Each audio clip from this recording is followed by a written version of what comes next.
மாநிலம் வயநாடு மாவட்டம் ஆகஸ்ட் 30 இரவு பெரும் ஒரு நிலச்சரிவை ஏற்படுத்தியது. இந்த நிலச்சரிவில் பூஞ்சேரி, சூரல்மலை, முண்டக்கை ஆகிய பகுதிகள் பெரிதும் பாதித்தது. அங்குள்ள மக்களுடைய வாழ்வை சிதைத்து போட்டது. இன்றைக்கும் ஒரு மீளா துயரத்தில் அந்த மக்கள் காணப்படுகிறார்கள்.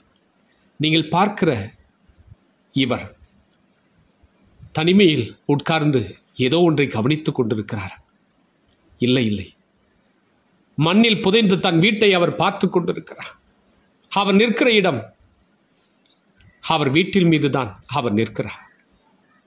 அது மட்டுமல்ல, தன் மனைவி தன் பிள்ளைகளோடு சேர்த்து வைத்த சொத்தோடு கூட மகிழ்ச்சியோடு கூட அவர் வாழ்ந்து கொண்டிருந்தார். இந்த நிலச்சரிவு அவருடைய குடும்பத்தை சிதைத்து விட்டது.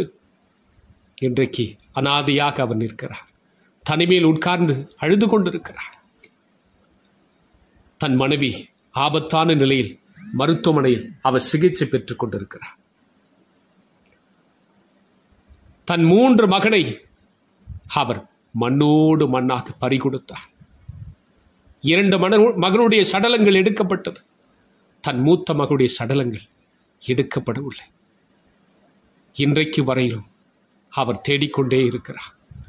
தன் வீட்டை சுற்றி பார்க்கிறார். அவர் சொல்கிறார், என் மகன் கூப்பிடுகிற சத்தம் கேட்கிறது போல் இருக்கிறது, ஆகினால் தான் ஓடி வந்தேன் என் வீட்டை பார்ப்பதற்காக. தன் வீட்டை விளக்கி பார்க்கிறார்.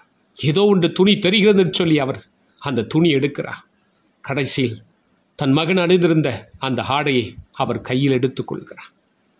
மரத்தை விளக்கி பார்க்கிறார். அங்கே ஏதாகிலும் தெரிகிறதா என்று சொல்லி அவர் பார்க்கிறார். இல்லை, ஏமாற்றம்தான் மிச்சம். சுற்றி முற்றிலும் பார்த்து அவர் வேதனை அடைகிறார். தன் வாழ்க்கையில் எல்லாமே இழந்து தன் சொத்தை இழந்தார். ஆசை ஆசையாய் கட்டிய வீடு மண்ணுக்குள் புதைந்து சிதைந்து விட்டது. தன் ஆசை கனவோடு வாங்கிய ஜீப் அப்பளமாக நொறுங்கிவிட்டது.